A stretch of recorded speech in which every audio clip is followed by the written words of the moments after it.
Good morning. Welcome back to the campaign office of Promo-LEX Elections Monitoring Mission for the position of President of the Republic of Moldova. And now I will present the main findings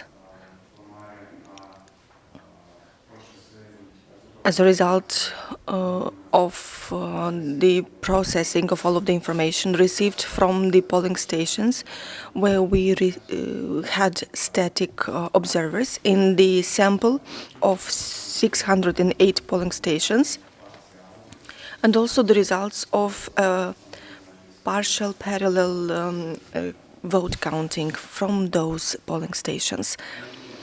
Before starting the presentation itself, I would like to express our satisfaction and gratitude for all of the voters, citizens of the Republic of Moldova who participated in the voting, who participated in this election.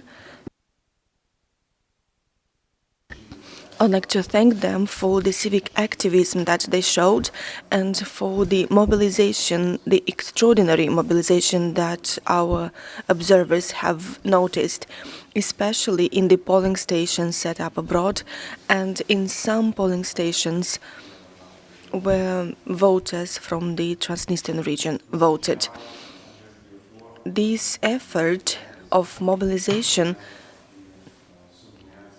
has to be underlined, especially taking into account that we are living through a pandemic crisis. Nevertheless, it seems that the total number of voters who participated in the voting is increasing, so is higher compared with the presidential elections of 2016.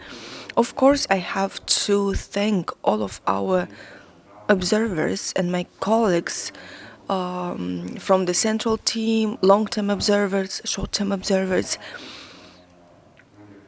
who fulfilled with dedication their duties and reported all of those events and incidents that they have noticed throughout the election day, on the basis of which we prepared updated information and presented them periodically to all interested stakeholders. Obviously, we have to underline and we appreciate the effort made by electoral officials from the Central Electoral Commission, electoral hierarchically lower bodies, employees of diplomatic and consular missions, representatives of media for the effort made, especially yesterday, both to organize the process itself as well as to ensure a good media coverage for all people of Moldova. Last but not least, we have to thank our partners who have supported us financially and technically, logistically, to organize the observation mission. And here we would like to underline the effort by U.S. Agency for International Development, USAID, Soros Foundation Moldova, Council of Europe. Of course, we also note the role of our partners from the European Platform for Democratic Elections, EPDE, as well as the Coalition for Free and Correct Elections. The Promo-LEX Association is a member of that coalition. From the very beginning, I would like to underline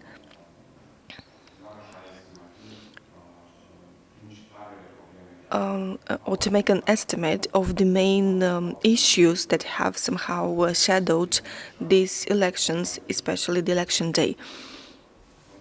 Unfortunately, in certain polling stations, the ballot papers, though they have increased from 3,000 to 5,000, ended, and hundreds of citizens of the Republic of Moldova, though they made an effort to travel quite large distances to come to the polling station, they queued up for hours to be able to vote. did not have a chance to do so. So, in this regard, I reiterate the call that we made at the press conference after the first round of election. Our politicians, especially the parliament, has the moral obligation to review and to reassess the conditions for exercising the right to vote in order to put in place alternative ways to vote.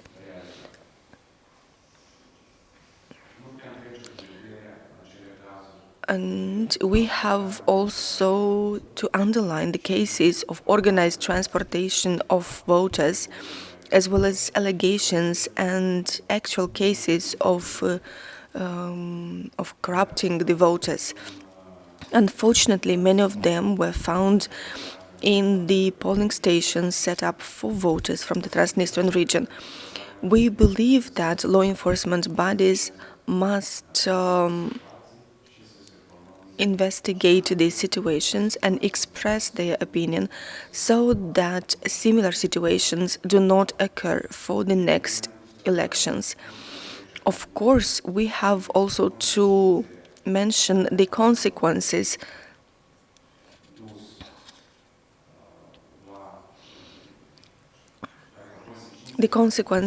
of those actions.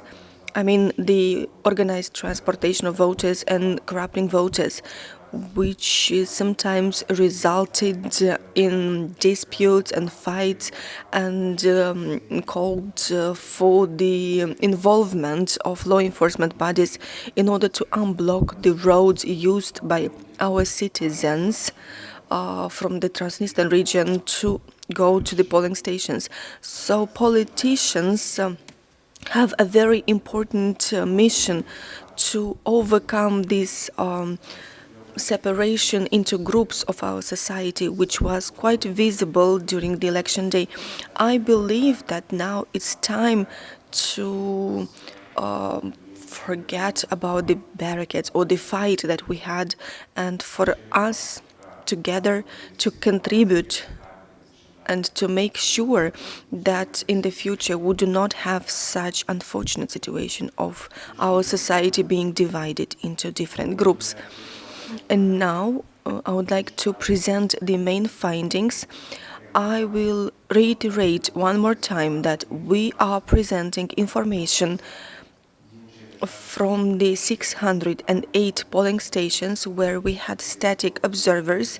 So this is a representative sample, a nationally representative sample, and it includes polling stations from the country only under the control of constitutional authorities, except for polling stations where the polling stations for voters from Transnistria and the diaspora are not included in this sample. So we reiterate again and underline one more time the role of our partners who funded the mission and helped us technically and logistically to implement this mission: U.S. Agency for International Development, Soros Foundation Moldova, and the Council of Europe. Presence of advertising materials, displays, billboards and panels, 9 cases in the sample. And if we extrapolate it to the national level, we can estimate about 27 such cases. Access of polling stations for persons with physical impairments. So 232 polling stations were found to be not accessible in the sample, which means 771 cases estimated at the national level. With regards to heating of polling stations, at least 191 polling stations from this sample did not have heating, which means that about 502 cases can be estimated at the national level. As for the restricted access of observers or preventing the free observation process in the polling stations, 2 cases in this sample, which means that we can estimate about 6 cases at the national level. Opening of polling stations before or after 7 a.m. Here we include opening with delays or some deviations up to 10 minutes. 67 cases in this sample, which means that about 201 cases can be estimated at the national level. As for sealing the ballot boxes, according to the legal framework, 16 cases of inappropriate sealing of ballot boxes in the sample, which means that we can estimate about 49 cases at the national level.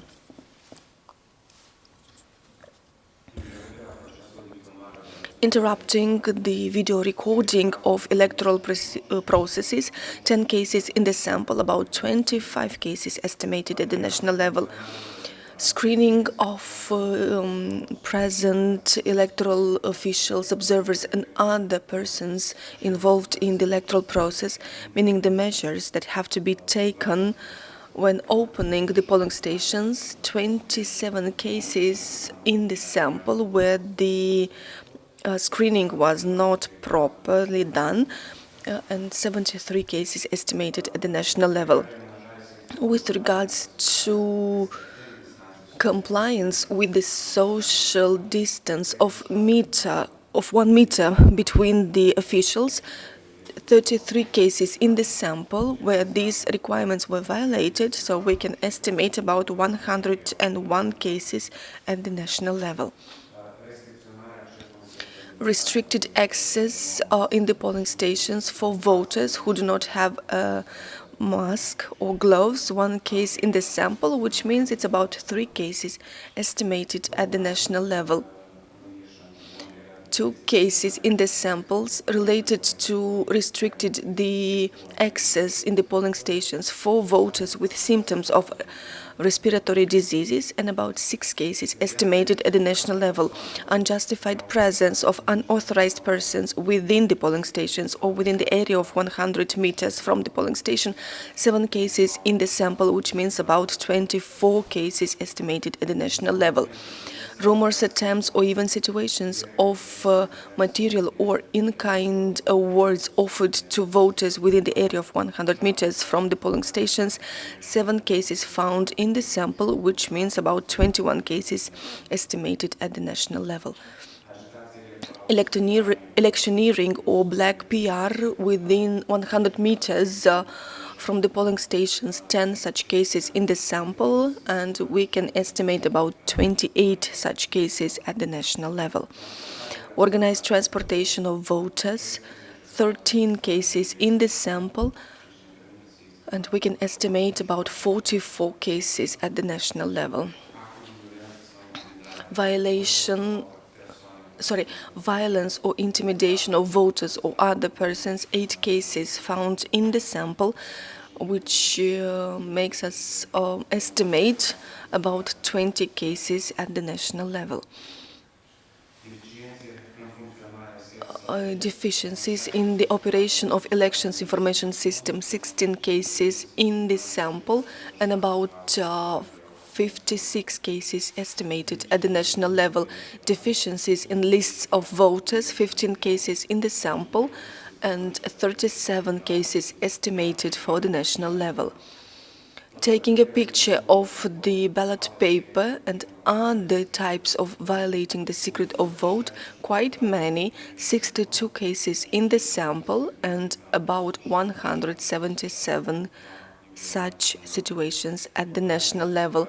Unjustified group voting, which is another way of violating the secret of vote, 6 cases in the sample and about 17 cases estimated at the national level.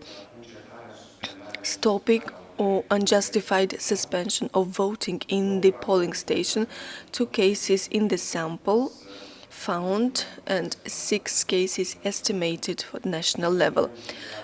And now on the screen we can see who caused the incidents. In most of the cases in the sample, the incidents were caused by voters. Other types of persons rank the second, and electoral officials rank the third. Who is affected by incidents? Again, it's voters in most of the cases, 90 cases, 73 other categories of people, and candidates rank the third with 35 such cases. Types of incidents reported. Here we can see only national estimates, not the number of cases in the sample, but the estimates for the national level. So we can see that there is a decrease compared to the first round of unjustified group voting from 96 to 17. Fewer unauthorized persons present from 50 to 24.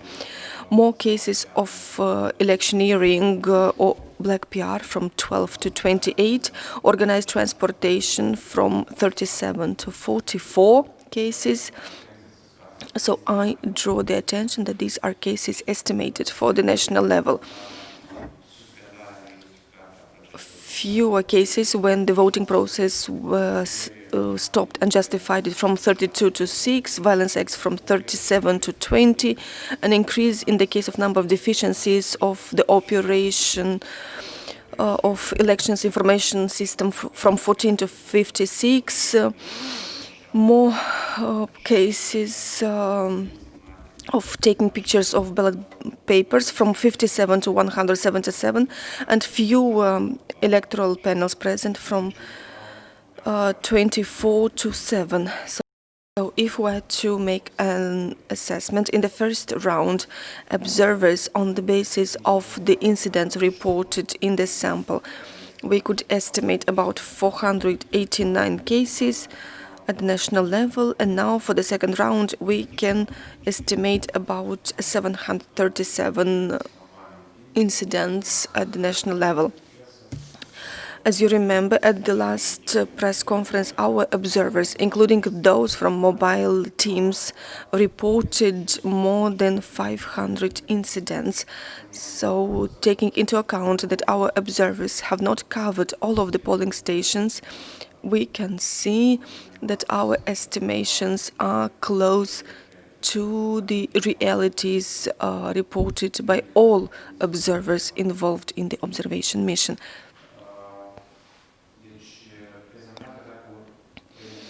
Preliminary data on quick vote counting in the sample in the 608 polling stations. So we've summed up the information received by SMSs from all observers from those polling stations. So I reiterate, we had 608 static observers, and all protocols were given to our observers. Nevertheless, 8 protocols contain certain errors according to the verification formulas set by the Central Electoral Commission. So we have one error with this formula. Formula D equals F plus H, where the D is the number of voters who participated in the voting and F is the number of ballot papers declared invalid, plus total number of votes valid cast. 2 errors, 3 errors with formula E equals C minus D, where E is the figure reflecting the difference between the number of ballot papers received by voters and the number of voters who participated in the voting. F equals D minus H, 2 protocols with errors, where the F is the number of ballot papers declared non-valid, D is the number of voters who participated in the voting, and H is the total number of valid votes cast. 6 errors in the protocols according to the formula I equals C plus J, So if I'm not mistaken, most of the errors are for this formula, where I is the number of ballot papers received by the electoral office.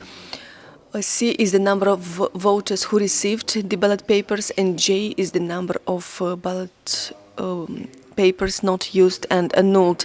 3 errors with regards to the score obtained by the result, because H is the total number of valid votes cast. G1 and G2 are the total number of votes cast per each candidate.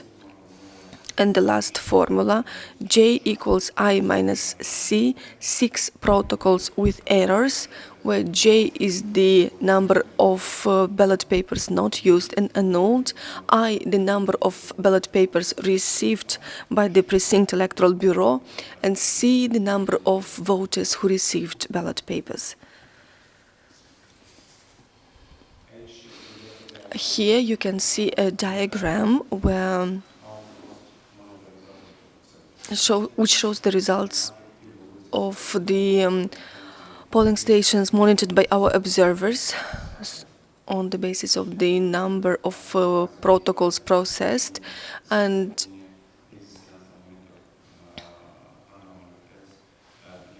we don't see any major fluctuations to reveal certain anomalies. Development of the score of candidates depending on the number of protocols processed in diaspora. So I remind that we had observers in diaspora, though they are not included in the sample consisting of 608 polling stations.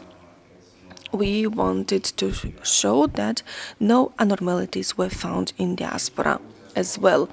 And evolution of the score of candidates depending on the number of protocols processed in the 42 polling stations for voters from the Transnistrian region. So again, we can see that there are no significant differences. Here we can see quite an interesting diagram, which I believe I will have to pay more at that everybody who is interested in the involvement of citizens of Moldova in the electoral processes should analyze. So this is on the basis of the information published periodically by Central Electoral Commission on its website on the participation in the voting process by categories of persons. So we tried to establish certain trends, and at least 2 things are obvious for this election. First, the age group 18 to 25 years, it is in blue. So it seems that the voters from this age group exceeded the number of voters from age group 75 and above. And another interesting thing, the age group of young people, 26 to 40 years, managed to exceed, in terms of number, the age group of 41 to 55 years, and the age group 56 to 70 by the end of the election. So these figures, in our opinion, reveal a bigger activism during these elections of young voters from 18 to 25 years and from 26 to 40 years. And now I would like to show the preliminary voter results on the basis of the 608 protocols received from Promo-LEX observers in the polling stations from the sample. So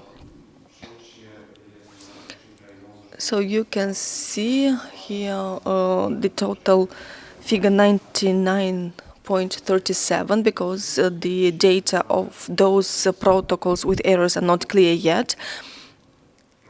And on the basis of the protocols received by Promo-LEX observers in the 608 polling stations, where we had static observers. Maya Sandu accumulated a score of 52.9% versus Igor Dodon 47.1%.